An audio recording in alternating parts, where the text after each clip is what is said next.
This is Ari Koretsky, and welcome to Jews You Should Know, introducing the broader community to interesting and inspiring Jewish men and women making a difference in our world. Some are already famous, some not yet so, but each is a Jew you should know. We are back with another fabulous episode of Jews You Should Know. A reminder, dailygiving.org, a sensational charitable institution that aggregates thousands and thousands of people's single dollars each day, closing in on 10,000 as I record this in March of 2022.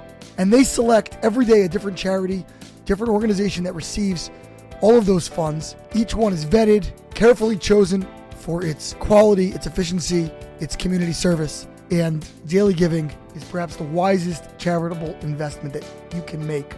Go there right now and add yourself, along with almost 10,000 other people, to that daily roster. Meanwhile, very excited to present not only today's guest, Jenna Beltser, but broadly speaking, to introduce the four-part series we are now doing on the OU, the Orthodox Union Impact Accelerator.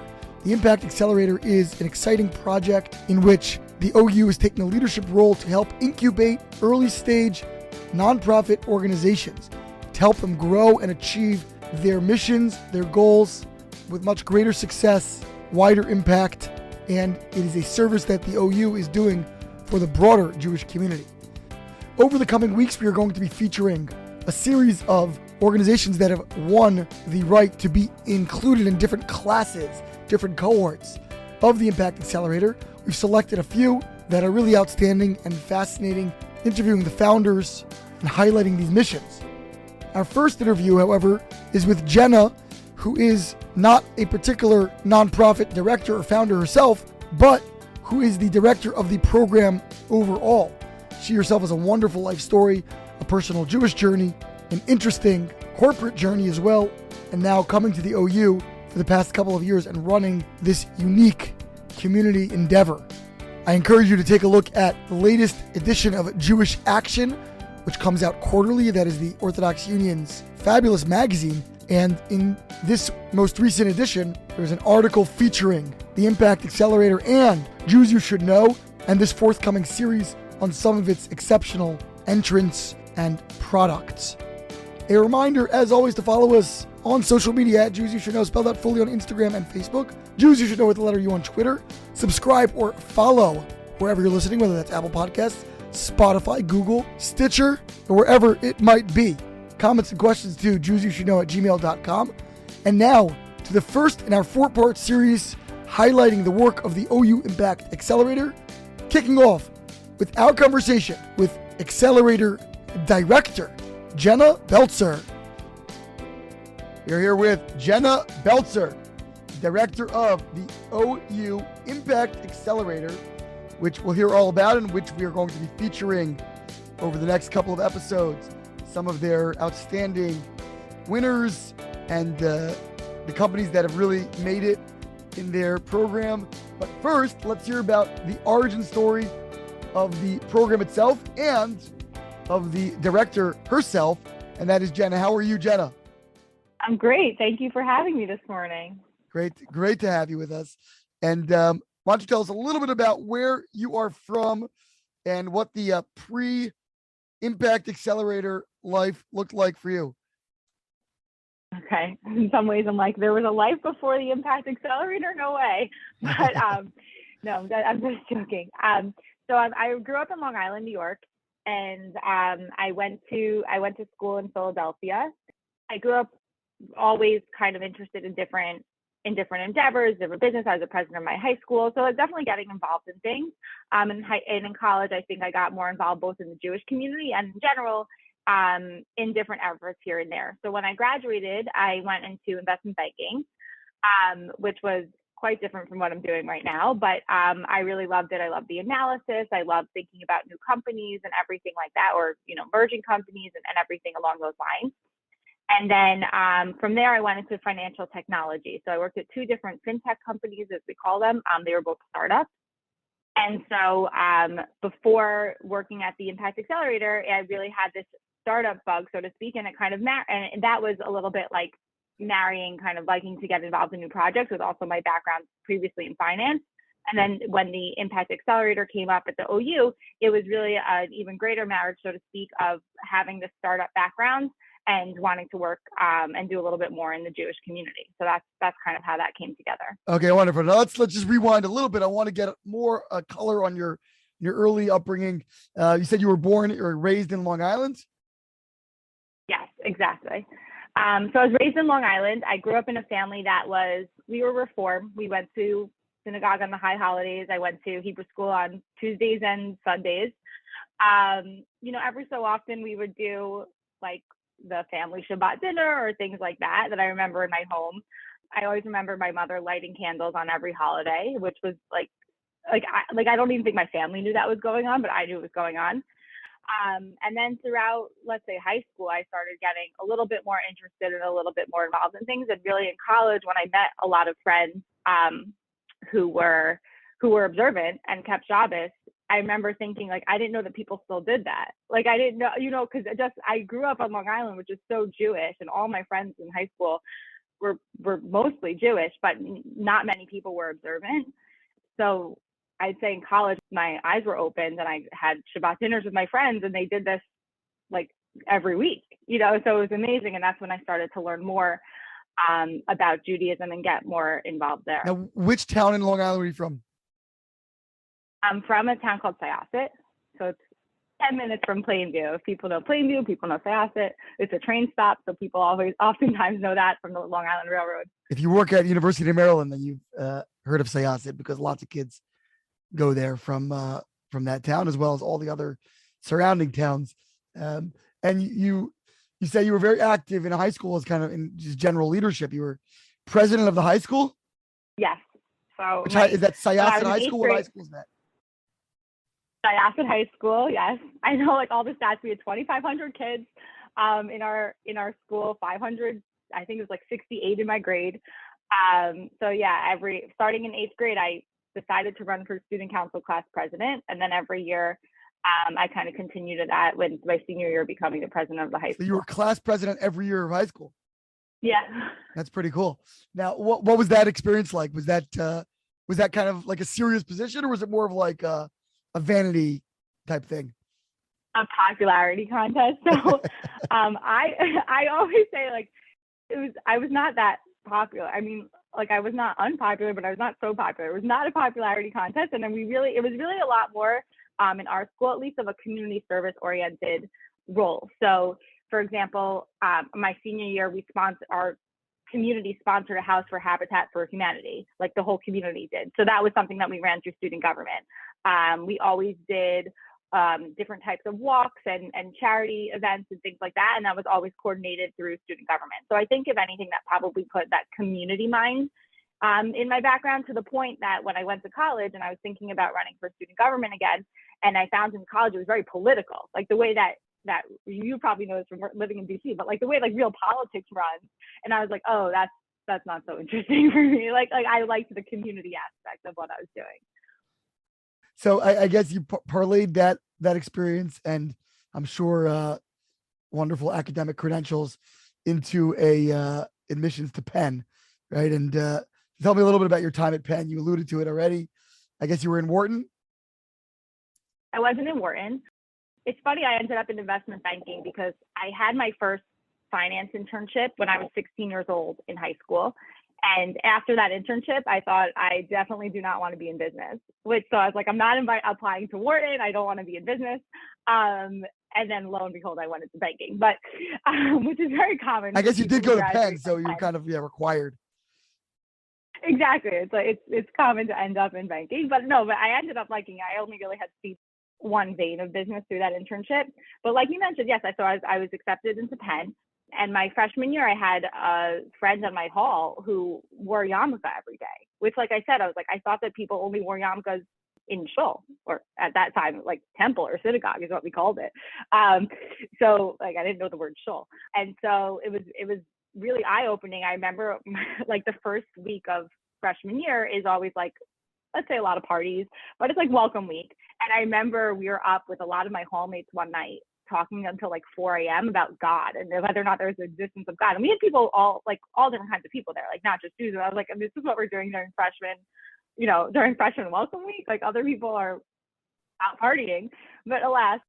So becoming friends with a lot of people who were observant my freshman year really opened my eyes to the fact that there was more in Judaism, and like to give some pointers of how much I did or didn't know. I remember my friend freshman year had said to me something about wrapping tefillin, and like his frat brothers had made friends with him, and made fun of him. And I was like, what's tefillin? Like I really didn't know. So at the end of my freshman year, I went on Birthright, and it was a really beautiful exploration of kind of like, what is this? I remember my trip was scheduled to go the day of the flotilla, and I remember thinking, I'm like, there's so much going on here in Israel. Like, what is all of this about? Because again, I didn't grow up with such a connection to Israel or knowing much about it, but besides what you see mostly in the news, but not necessarily from the Jewish homeland perspective. So that was really eye-opening. And then I'd say every year at Penn, I kind of got involved in different things. So my sophomore year, I got involved with Chabad, and they have a program where they help sponsor events that you run that have like a Jewish twist. So I remember running like a women's event where we were watching some type of TV show that was for women, and then like the Rebbitzin came to speak with us about like women in Judaism before, and then they paid for the food. Something great like that. My junior year, I got involved with Maor on campus. And then my senior year, I was kind of involved with things through Hillel, with things through Maor, things through Chabad, and just kind of continued to learn in different ways and about different ways that Judaism still very much does exist, outside the synagogue. Did you know going into Penn how heavily Jewish it was and how much of a religious population was there? That's a great question. It's funny because on my application, when I was looking at colleges, as you can imagine, eventually going into investment banking, I liked Excel and spreadsheets. So that's something that sticks with me throughout, even since high school. And I remember, again, Judaism was not so forefront in my life growing up, but I do remember taking all of the schools I was looking at and looking specifically at the Jewish number of students. And I was calculating it in different ways, like the total number of students there, the percentage of Jews, and like all these things. And I remember Penn obviously comes up pretty high in terms of number of Jewish students, but it's funny reflecting on it now because like, it's not that at the time it had meant so much to me, or it was so important, or I guess as important as, let's say, now, but that was definitely a factor in my decision of wanting to go to a school where I'd feel where there was a large Jewish population.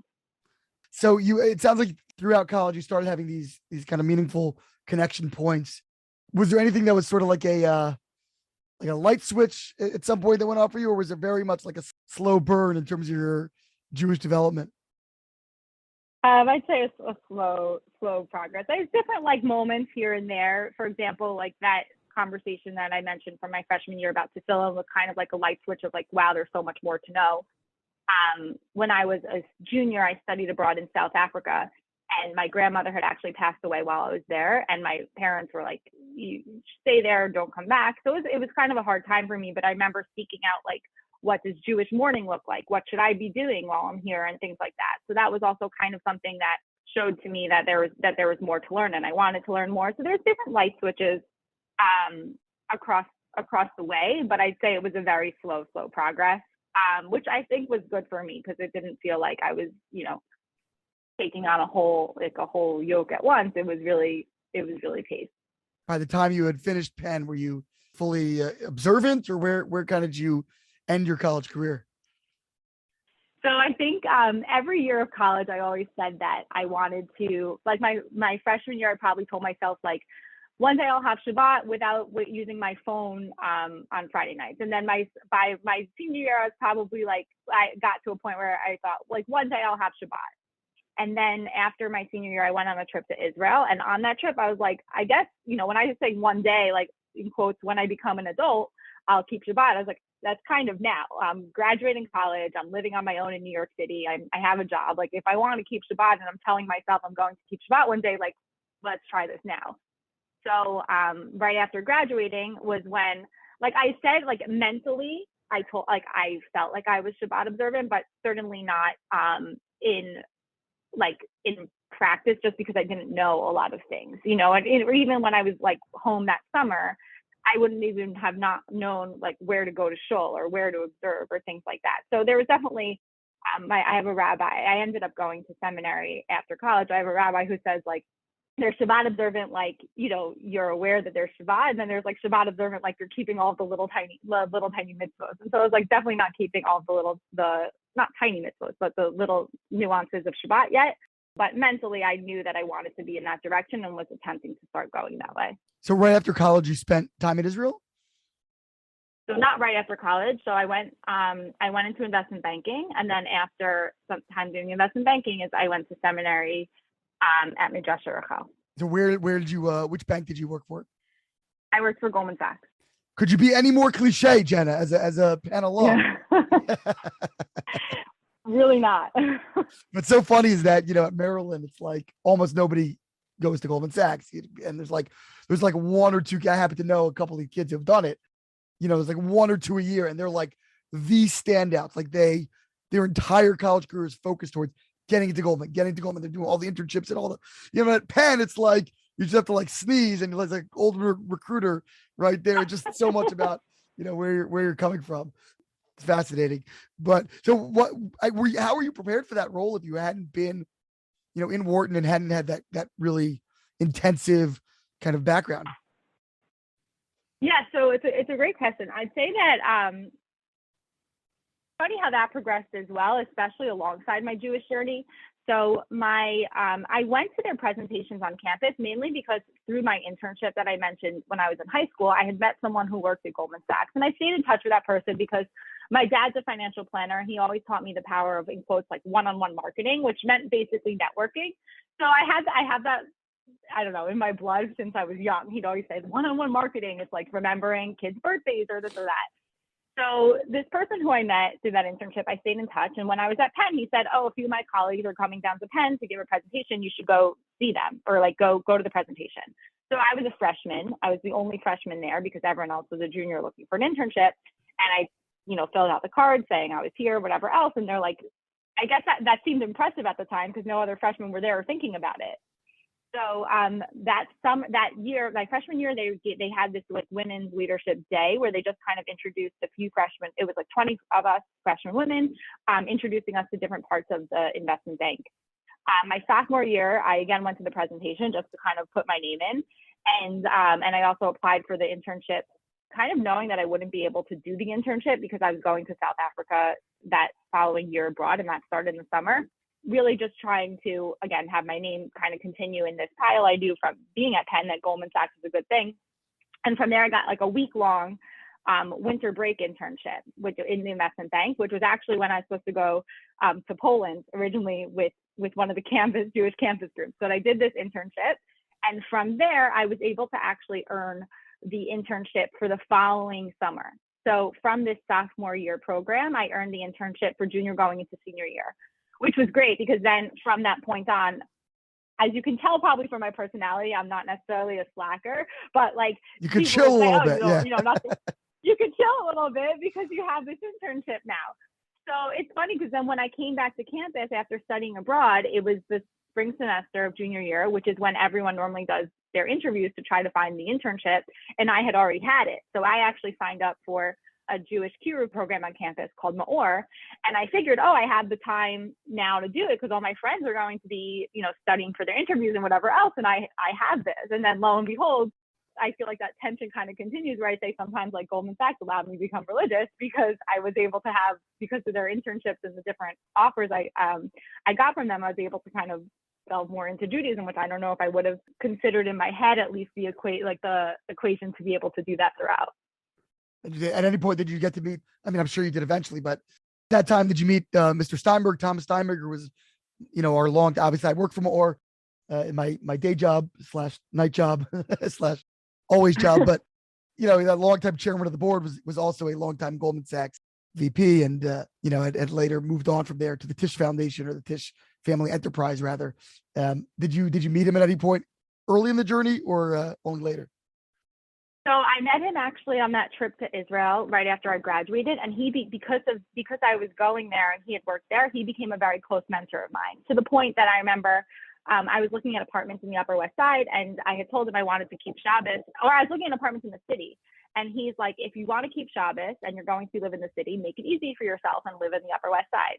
So I was like, okay, great idea. Because at the time, I wouldn't have known where Jews were living in the city. So I remember finding an apartment in the Upper West Side, and like I kept in touch with him throughout, because it's an intense experience, and it's very hard to navigate, Jewish practice and being in a job that I have my timesheets that were like, 8 a.m. to 3. And I remember now my husband's like, was that 3 p.m.? I'm like, no, every day was like 8 a.m. to 3 a.m.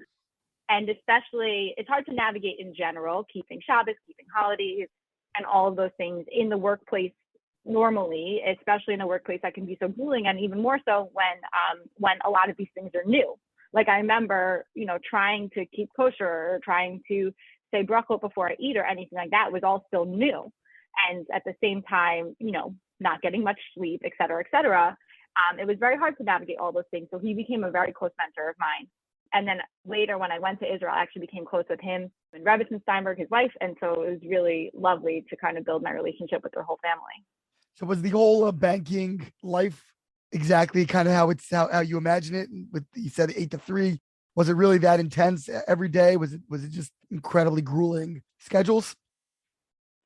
Okay, so I happen to have loved it. I just want to say that, like, I loved all the people I worked with. I loved the analysis and the work we were doing and everything like that. I'd say the experiences are quite different. So it happened to be my summer internship. I was staffed on a few projects that were live at the same time. And also I was staffed on an internal project, which meant that I was working for 3 partners internally. So normally each partner kind of has their own idea of how they want things done, which is very challenging to kind of meet those needs. So I was working on this internal project, which had 3 partners who were each trying to get their own way across. And I was, again, this was during my summer. I was a summer analyst.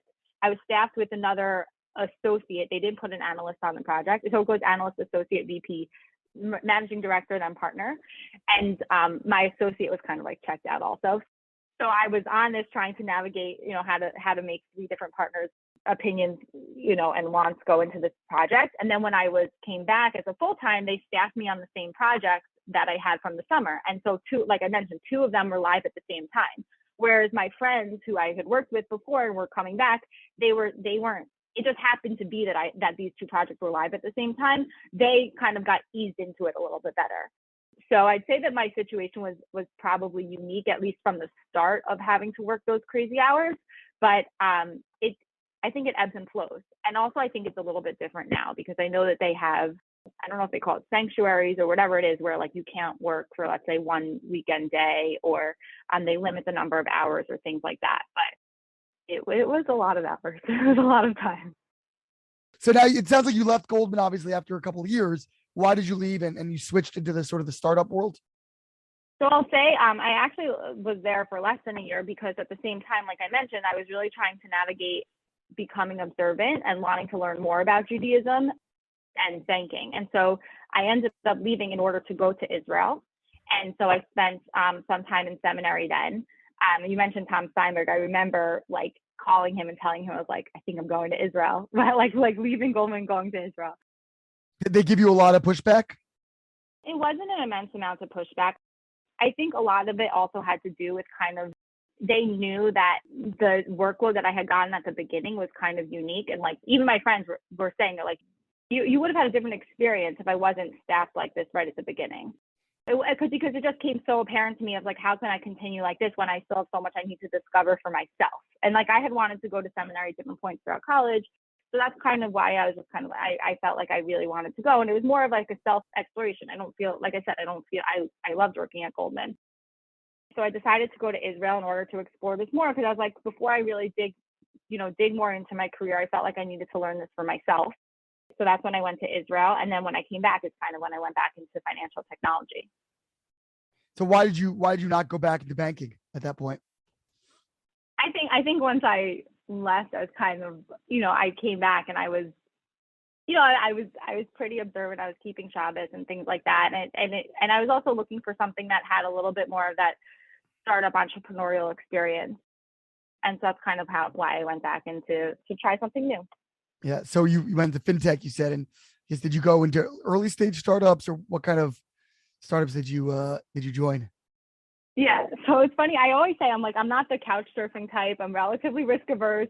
So I went into companies. I think when I started, there was maybe like 50 to 80 people working at the first company I worked at called Novus, which actually was just acquired by SEI, which is or merger. It was kind of exciting to see, and I even see like what my colleagues are still doing, and it grew immensely while I was there. But they were funded. I was getting a weekly or biweekly paycheck, and but it was still very much the spirit was we were all scrappy. We were all trying to build new things. So like, for example, while I was there, I was able to build like the onboarding program and put in place some things about culture and how we had interns and how we onboarded new people, as well as different ways that we dealt with clients. Like I remember, some of the ways that we like kept track of meetings or things like that. Like we really were building the organization, but I'd say that it wasn't like, me as one of the first 5, 10 people living on a couch until we found that first investor. That was not the experience. How many startups were you at? I went to two. So I worked at Novus, and then I went to an organization, a company called Visible Alpha, which I went there actually because a few of my colleagues from Novus had gone over, and then like tracking that with time, I ended up going there to take on one of like it was like a lead data slash like customer success role. So I was able to go there and still work with some of my old colleagues. I find that now even I see the fintech world is somewhat small. I mean, it's large, but it's still somewhat small, where I see like my colleagues, going to different companies where they work together, then they work apart, and then they start new things together. And it's like interesting to see. Like I love following it on LinkedIn to see what comes out of that. What are kind of like the areas within business that you really enjoy the most? Is it, you said you're a spreadsheet person. You like sort of analyzing data or financials, or more like strategy or like customer relations, networking, or one-on-one connections, whatever your father called it. Right. What do you enjoy? Okay, so I definitely love building new things. So that's why I always like, when I said I built that onboarding program, or just building new systems and productive ways to be, which of course includes a lot of Excel and thinking through like what pieces go together and where.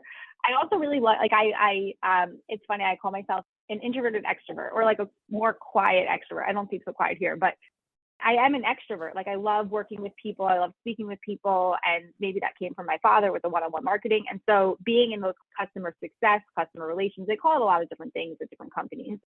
But being in those roles, I loved them and I still love them. So I liked interacting with our clients, which I was able to do a lot in both of those roles. And even now in some of the programs I built, and definitely while I was at these organizations, almost like building out the leadership aspect of them, which is interesting now, even as we have this interview, thinking back to my years, my high school years, but like building out, let's say, a program for onboarding is also trying to help people reach their greatest potential.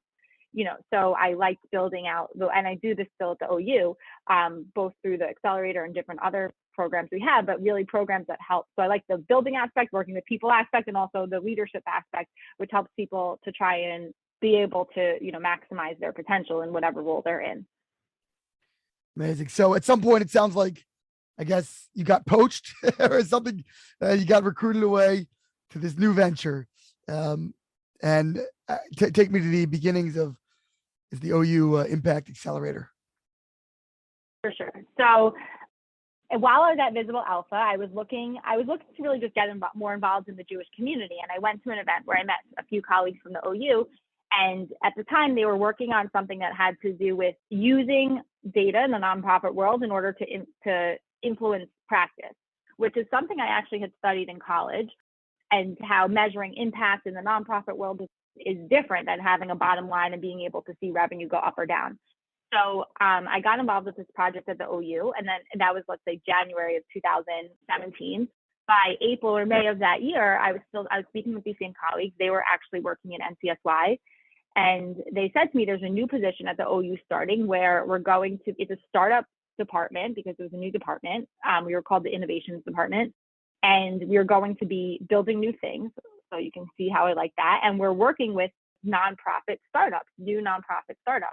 And so I remember thinking like, I have a good thing going right now at Visible Alpha, but this seems like a really great marriage between wanting to help the Jewish community and having worked in the startup world. And so I ultimately that summer decided I interviewed and had to earn the role, but decided to take this role where it was kind of like a startup department working with startups, and even greater that it was for the Jewish community. So that's how I ultimately joined the OU. And then when I started, I like to say we have these on our office at work. We have these different posters that say different like startup terms and things like that. And so one of them says, start where you are, use what you have, do what you can. And I very much think of the accelerator starting like that, where we knew we wanted to help communal organizations. We knew we wanted to help new communal organizations that could address, amazing issues that are relevant in the Jewish community, but let's say that the OU itself was not addressing or wanted to help promote and things like that. And so we looked around. We're like, the OU has at the time 120 years of nonprofit experience. We have a great lay leader network. We have so many of these different things together. It made sense to build this model that we built, which looks like an accelerator, which is an accelerator, to be able to help them. So that's why I say, like, we looked around, we're like, what do we have available to us and what can we do? And this made sense for what we can build from there. What was it like yourself coming into the first time into the nonprofit world, which is obviously very different than Goldman Sachs or even startups that are, ultimately designed to make money. Here you're trying to generate communal impact and help others make money, I guess, eventually, or help others improve the community. What was that? Was it a dramatic shift for you in terms of the culture, the mores, the way of operating, once you got into the nonprofit sector?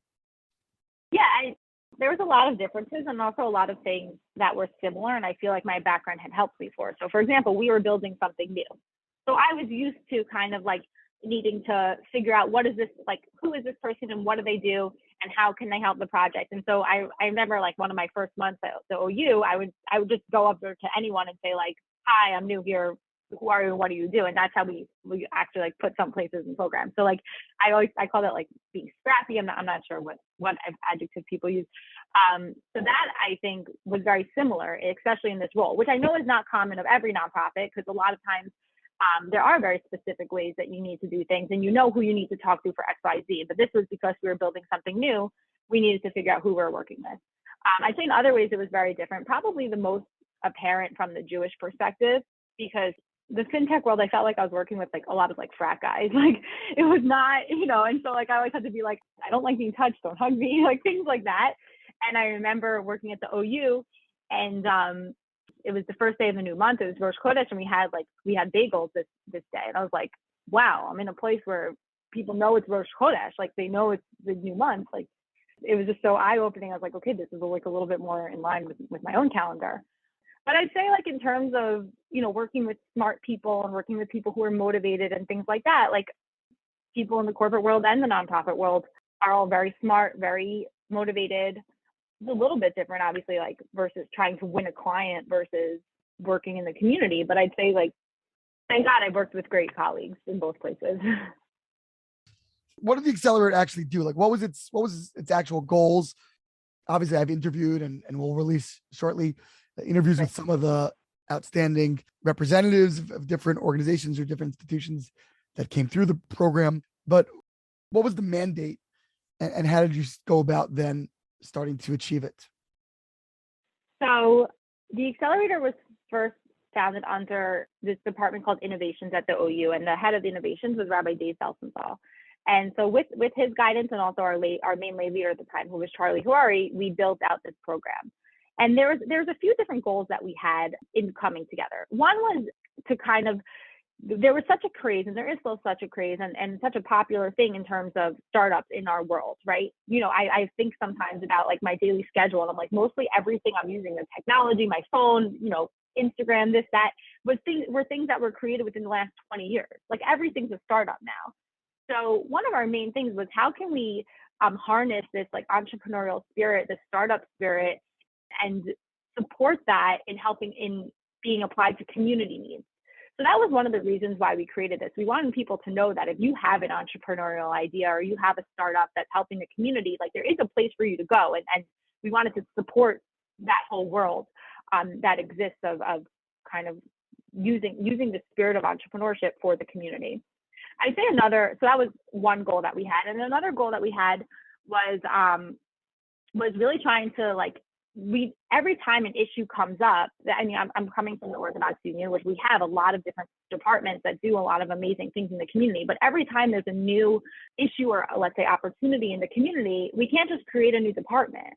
So part of what we wanted to do was to be able to support the people in our community who are already addressing different issues that exist and trying to help them become bigger and better at it. So we always say, like, people who are applying, we want them to be able to either scale or replicate. So could they grow into a national organization, or could they create chapters? Could they address whatever issue area they're already addressing on a greater scale?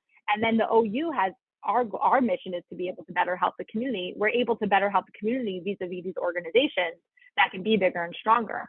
And so that was part of why we wanted to build this program as well.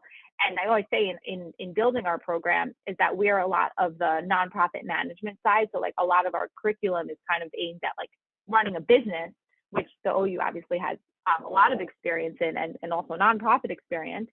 And so we can help the people do what they love and doing what they're doing better by helping them, work on the operational side of their business as well. So it's interesting that the goal is really helping those startups that specifically are designated to solve community needs or address community issues. It wasn't and isn't an address for people in the community who have entrepreneurial ideas generally, who just want to, get mentored or get guidance, right? Was there ever thought of that, or it was always focused on building social organs of that, otherwise could be incorporated into the OU directly, but are more efficient to just keep them outside, as their own enterprises? Was that always a clear delineation, or was there ever thought of servicing Jewish entrepreneurs who needed guidance? Yeah, so we always aim to work with organizations that have a social good. So, I mean, we've toyed with kind of like, would we think of something that's maybe for profit but socially good? But ultimately, the reason, and there are a lot of amazing Jews who do have startups and work in the, in the startup space. This is, like I said, this is not, at least at current, and kind of where we're headed, is this is not the address for them, because we're still in line with the OU's mission. While we believe in mentoring and we believe in and helping people make a parnas and things like that, there are other addresses that are more focused on that, while the OU is really focused on giving back to the community and making the community a greater place, and in that that socially good way. And so that's why the organizations that we look for, we usually say they either have to be a nonprofit, approaching a 501c3, and then if they are, let's say, a for-profit model but still benefit the community in that social way, then we'll consider it. But generally, they're either 501c3s or looking to be 501c3s, which is a nonprofit designation, just to define that. Right. Thank you for the clarification. So what exactly are you guys offering? Somebody comes to you and says, I have this great idea to make, bar mitzvah ceremonies for dolphins. I don't know, whatever it is. Right. So trying to marry environmentalism with Jews. I don't know. Anyway, so what are you offering? You come in day one, they have this idea. First of all, can it be just at the early stage of just pure ideation, or do they have to be a little bit down the line? Do they have to have some sort of proof of concept? And at either point, like, what are you offering? You are asking the perfect question. Okay. So the whole program, we think of in 3 phases, which is selection, education, and graduation. So the selection process, which is really how we choose the next cohort, we choose 6 organizations each year to be part of the cohort, is we require is when we're collecting all the applications. And we even though that's the selection process, we actually view that as the first stage in the entire, in being able to help organizations, because the application we have forces organizations to think through, if they haven't already, a lot of them have, but think through, like, what are my goals? What are my challenges? Who are my mentors? What am I trying to accomplish? And so we find that whether or not you're selected for the accelerator, this is a helpful kind of review of what you're doing. So like you mentioned, with that process, we look for organizations, they have to at least have a proof of concept. So our first year, and actually one of the people who will come on in a future interview, they had an idea for an organization. And I told them, I was like, if you don't have a proof of concept and you don't have at least an initial client before the application process closes, it won't be relevant. You'll have to wait till next year. And so they worked really hard to be able to make sure that they had a few. Like, Mom, can you please be a client for me? I need. Exactly. Mom, kind of the mom, the kid, the neighbor. But we wanted to see that it worked because I think there's a biggest step is kind of from, ideas to doing it. I mean, something future I'd love to do is be able to better connect people who have ideas with people who want to do things, like put them in place. But that will be, God willing, an interview in a few years. But so they have to have an initial proof of concept. And then it was funny you mentioned, bar mitzvahs for dolphins, because we have a criteria that we look at, both venture criteria and also entrepreneur criteria of the leader themselves in terms of what's a good fit for our program. So we look at the community need. Is there a great need in the community? Is it highly innovative? So is it a model that we haven't seen before? We haven't seen in the fiduciary before? Potential for scale, fit, and things like that. And then on the entrepreneur side, we look at the leader themselves and think like, are they, one of my colleagues would call it hungry and humble, but we think of, are they, are they coachable? Do they want to learn? Are they passionate about their cause? And so all these things help us kind of identify which 6 will be chosen for the cohort. So then, so that's, let's say, like the first offer, so to speak, or the first part of the accelerator process. And then education is probably what you're mostly asking about in terms of what do we offer. So the organizations who are chosen are eligible to receive a grant upon the application of $10,000 each. And then, but the main components of it is they have this curriculum where it's, like I mentioned, it's nonprofit 101, really focusing on the management and operations of their organization, where we leverage a lot of lay leadership and also my colleagues at the OU in order to bring out the professionals who can teach about these different things. So a lot of the people who apply are really passionate about helping community in terms of, let's say, building a curriculum or teaching or this or that, but let's say maybe doesn't have as much experience with marketing or fundraising or building a mission and vision, kind of some of those building blocks of running a business. And so that's what we bring, as well as coaching with myself and our team. We have a lot of lay leader mentors who are usually in the startup space or in some type of entrepreneurial space and are able to kind of mentor the organization. We have an internship program that they're also eligible for. And then I'd say something that has blossomed each year is the collaboration between these founders themselves has really helped to build their organizations. And so we run something, for example, called like a certain brainstorming sessions with lay leadership and teams. And I found this year even, and while we were already on Zoom, the founders themselves were running like the same model brainstorming session that we use with each other, because it can be lonely to be a founder, especially as you're trying to think through these things. And so the organizations themselves, the founders themselves, often kind of like bounce ideas off each other, saying like, how does this sound as a mission? How does my updated pitch sound? How does this and that sound? Which is really nice to just, I think, in anything, to know that you're not alone, and know that you have a group of a cohort really to kind of continue through this. So that's the program. How do you foster all this? Do you bring them all together to headquarters and have a couple days of meeting each other and brainstorming, or WhatsApp groups? Like what's going on to like connect all these people, and how do you actually deliver the goods? You're asking that as a perfect question for 2022. Our first year was 2019, and so we met 4 times at the OU for 3-day seminars each, which was great because you kind of had this like intense programming together, and then you had almost like your homework and like processing and things like that. And it was roughly every 6 weeks.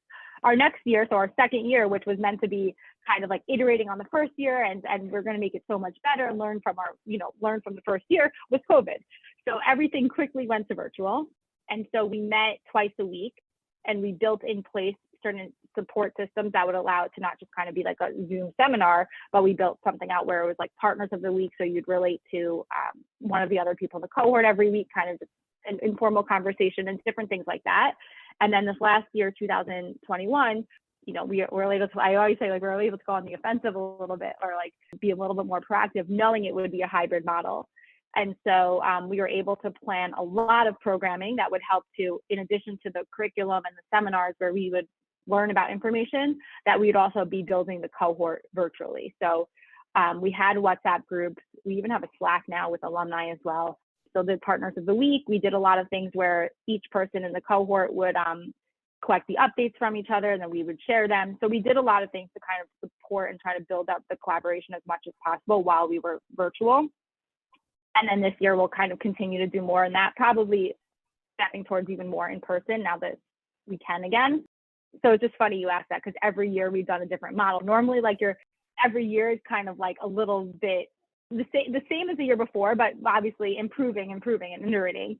And so it's for us, it's like every year has just been completely different, from like completely in person to completely virtual, hybrid, now like more hybrid. So it's been funny to see how it builds, but it's nice because as someone who I like mentioned before, I like to build new things. Every year we kind of have to build new things. It's interesting you mentioned that, because, what's sort of, I don't know, ironic in a way is that you are a group that's helping startups, but you yourselves are a startup. So you're kind of almost like going through the process in parallel to those that you're servicing, which probably helps you have a sort of an empathetic approach to the building process. I'm curious what's been most difficult about all of this, and COVID's, I guess, an easy one to single out in terms of just, the unpredictability and the fluidity, but, maybe more fundamentally, the notion of taking, highly motivated, but perhaps, unexperienced people building these different projects. What's most difficult about helping them execute that? So I'd say something that's very difficult, which we alluded to earlier, is that the milestones and what impact or growth or success looks like for each organization is quite different. So if you pull back and you say, like, the milestone is, let's say that you have a mission statement created by week 2, then that's something that can apply to each organization. But in order to see certain growth milestones, for one organization, it's, let's say, number of schools that they're working with. For another organization, it could be number of clients, like individuals. So it could be families, or even growth may not look like number of clients, but may look something completely different. And so I find that finding that correct metric and then being able to kind of, like, let's say, standardizing it and thinking through it with each organization is very challenging, because it's not like we, even when we try to show people the impact that the accelerators has, it's not like we can say, okay, we went from $5 to $100 for each client. No, or for each accelerator organization. No, it's like the growth looks different for everyone. What success looks different for everyone, and also the pace of that. So when one organization, let's say they were both using number of schools, goes from 5 to 10 schools, that may be an amazing increase, and for another organization, that could be maybe not enough growth, depending on what they're doing. So I'd say that's definitely a challenge that we have throughout, is trying to make the program both general and also specific to each organization, and then also be able to kind of like articulate that as people get involved, and we're trying to get people involved. For those organizations that have, let's say, failed, not meaning not really made it through this whole process, what do you attribute that to? And then how do you distinguish that from those that have seemed to flourish?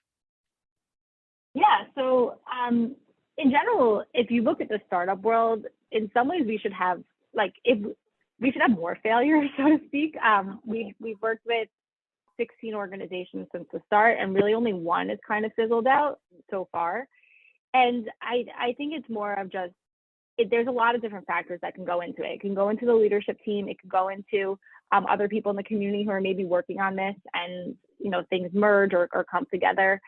So and as we progress, we ourselves would like to look at more kind of like moonshot ideas or things that are a little bit more different. So we're kind of thinking we will have more failures, so to speak, in the future, as we kind of toe that line further. I think there's still this, again, because we're not just measuring like dollar signs. There's so many different factors that can come into an organization's success. It could be an amazing organization, and they aren't able to work because now it's COVID, because people are only working virtually, and that like completely stamped on their business model, or they don't have a funder or something like that. So there's a lot of different reasons that can go into the success or the not as much success for an organization. How does the OU, speaking of funding, how does the OU, you said there's an initial $10,000 grant, which is nice, but it's not going to get people very far. How does the OU relate from a funding perspective? Do they offer continued support? Do they source donors, or is it really just kind of like advice about fundraising, but not actually helping materially? Yeah, so we have a whole curriculum, like a whole section focused on fundraising, which is meant to help the organizations a lot. And then through our lay leader network and different mentorship we have, we really try to help make introductions and help people think about like who else could they go through. At current, we don't have follow-on funding, Again, we're going into our 4th year, so perhaps it's something we could look into. But that's the general way that we relate to fundraising for the organizations. Also, we have our alumni network is able to be very helpful. So, for example, different like people from cohort 1 perhaps won a grant or in a program where they could get more funding. I find that the organizations through the different cohorts are able to kind of help and mentor each other, so to speak, about how to access that grant or that money or things like that. So the alumni network itself is also helpful in terms of thinking about that foundation aspect of where money can come from. And then in terms of us at the OU is also, we have a stipend from the OU and we also fundraise for the accelerator. And I'd say that the people who are involved with the accelerator, you know, they're obviously communally minded people, but they also want to support innovation in our community. And they see this is the best place to do that, both in terms of building out like the next generation of leaders for our community and building out and supporting new ideas in our community, and also kind of the bang for the buck. So for example, like we're in some ways like teaching the man to fish. So people who support our organization or the accelerator are able to help our organizations really accelerate their own growth. So they're kind of maximizing their investment by working with us as well. Are people when they join this program, are they mostly going to be connected with their cohort, or is there, like you said, there's like this wider alumni network? Is it mostly like, who are they mostly engaging with once they've gone through it? Is there sort of like a different levels of, I think my life is like divided, governed by WhatsApp groups basically. So is there like, like an interior WhatsApp group, and then there's like a larger one or a Slack channel, and then like a broader one, and they can plug into that once they get through? How do you build out the broader network so that people can plug into, connect everyone? Or is it more those other 5 organizations that they're in their lane together? I say yes to all. Yeah, so when you're first accepted into the program, and so your first year of going through it, generally people are working mostly with their cohort, and they're going through that experience together. Assuming all goes well, we'll have like a welcome event, which will include the alumni. So you're able to kind of meet the alumni initially, and then obviously continue to interact with them. Well, we'll have the event no matter what, whether it's virtual or in person. But that's exactly what we have. We have a WhatsApp group for just the cohort, and then a larger WhatsApp group with the alumni. And then also we're slowly transitioning to Slack as well, because that includes some of our lay leadership is on Slack, where we have different channels for each cohort as well as the alumni as a whole. And then also, the ability to connect with us and the mentors through that also. So there's definitely like each cohort each year has their own bubble, I think is the word, or circle, or really cohort, but then also they connect with the larger community, and we have events throughout the year where people are able to connect like that, which is really beautiful, especially because in different cohorts people are working with different things. So some people work with schools, some people work with shoals, some people work with individuals, and so being able to kind of share the connections of like, oh, how did you get your curriculum into a school? People can share across cohorts, which is more likely than within the cohort, because we try to diversify who's in one cohort. So those events are always really great and really nice to see the connections. Although I would imagine for some of the veterans, it's probably like, each year when the new people get on the bigger group, they're probably like asking questions that have been asked, 3 or 4 times already. Like, go look that up. That's one of the only flaws of WhatsApp is when you join a group, you can't see the previous conversations. You're like, we discussed this already. So I think, it's funny because when we recruit lay leadership for the program, people are always like, I guess it's true. In the larger startup world, there's a huge culture of mentorship. And so a lot of lay leaders, when I'm like, thank you so much for doing this, they're like, yeah, like that's how I got here, is that people mentored me. So there's a huge culture. It's really beautiful. There's a huge culture of giving back throughout our cohorts, and we've been able to instill that as well. We're always like big on gratitude, but I think, so I guess even the exact conversation has happened, but in terms of mentoring each other, and like some people are really good at different things, like one of our organizations is really good at branding, another one is really good at fundraising, this and that, so they're able to kind of it's nice for them to be able to give back to the group as well. And I find that that's one of the huge benefits of the program overall. What's your specific role nowadays? Is it more, are you dealing directly with the member projects and mentoring them yourself, or are you more kind of creating the structure in which the lay leaders or the volunteers or other professionals for that matter are able to do that? Where is your exact role fit these days? Yeah. So in general, in terms of like, I view myself as more on the coaching side and then also putting it together. In terms of leading the specific sessions, we've always had either, my colleagues at the OU or other people who work in the Jewish community or outside the Jewish community giving a lot of those presentations. It's not like they don't hear my voice twice a week, every week for an hour. I think everyone would kind of roll over if that were the case. So I'm still involved in that sense. And I'd say every year, once as the program itself solidifies, then my role does change a little bit more to becoming like trying to get it more out into the community. Now that the program is a little bit more concretized, we're trying to get, more people involved, more people to know about what we're doing, because it's an amazing way for people to learn about smaller organizations that are somewhat vetted also, vetted and innovative. So that's kind of what I've been trying to work on. But are people emailing you and saying, Jenna, I need advice on, whatever, Excel, or, it's one of your expertise, or, I need advice on, whatever, like work-life balance, from your Goldman days. Are you in that role at all? Or is it really more that you're creating the container for others to be answering those questions? It's really both. Like I work with the organizations one-on-one still, and also each other though. I'd say like it depends what kind of question. So questions like how to work on Excel or things that every organization is probably dealing with. The first reaction is to go to the cohort themselves and to ask, has anyone had experience with this? Can you help? Which I actually was recently on maternity leave and I saw the WhatsApp going through and I had like, so many missed messages of people working together, and it was beautiful. And I'm so glad that we built a program where that's the initial reaction, is they're relying on each other. Some things that are sometimes more specific in terms of who can I ask for more help, or more intimate things about their organization that, let's say, I would know as a coach and someone else in the cohort or someone else that they're working with may not know, then it still comes to me. So, but we very much tried to build a system where I do not want to be a key man risk or anything, like key man or anything like that. Like it really is meant to be built on group collaboration. Just finally, Jenna, what are a couple of the organizations that you're really proud of that maybe one or two success stories, groups that came in with a great idea but really needed to be crystallized or needed to be optimized in some way, and that's now emerged as a real player on the Jewish nonprofit scene or in the communal good space, so to speak? Okay, amazing question. So one of them, you mentioned environmentalism before with regards to the dolphins. So one of the organizations that I think has really blossomed since being in our first cohort is called Grow Torah. And so they focus on experiential Torah education in Jewish day schools. And they teach Torah through gardening, really. But a lot of what they also stand for, which is amazing, just to take a step back and think about it, because it clicks the box of environmentalism, which is obviously extremely important, and also a Torah value.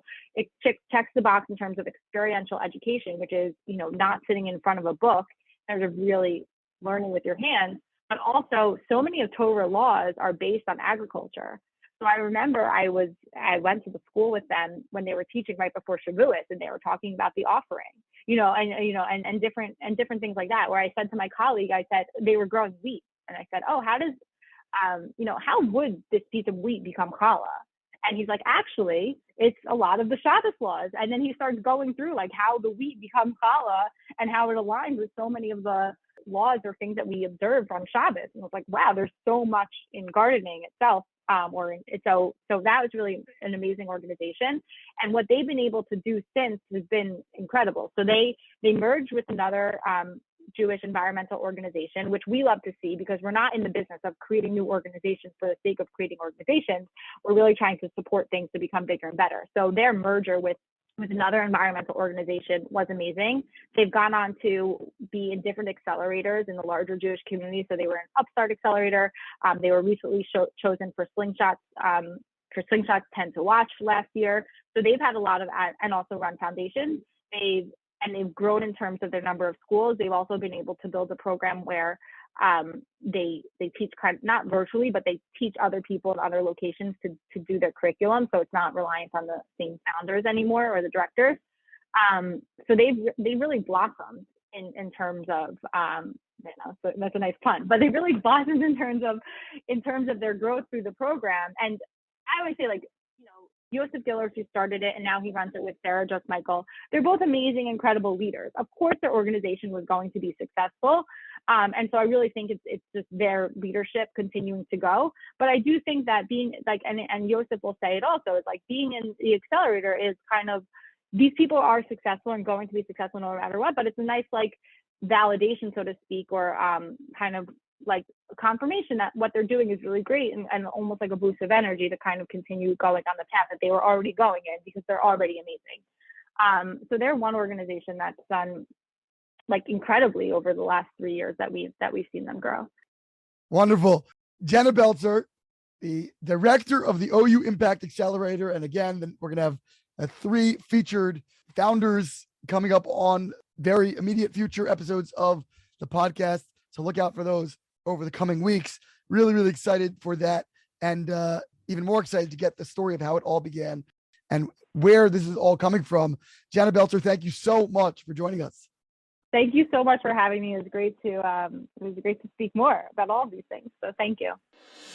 This has been Ari Koretsky on Jews You Should Know. Please visit us at JewsYouShouldKnow.com and subscribe at iTunes, Stitcher, or wherever you consume podcasts. Find us on social media at Jews You Should Know. If you'd like to become a supporter of this podcast, we would greatly appreciate that, and you can do so by visiting patreon.com. That's patreon.com/Jews You Should Know. Finally, if you have enjoyed this podcast, please leave us a review so that we can continue to grow and introduce many more people to Jews You Should Know.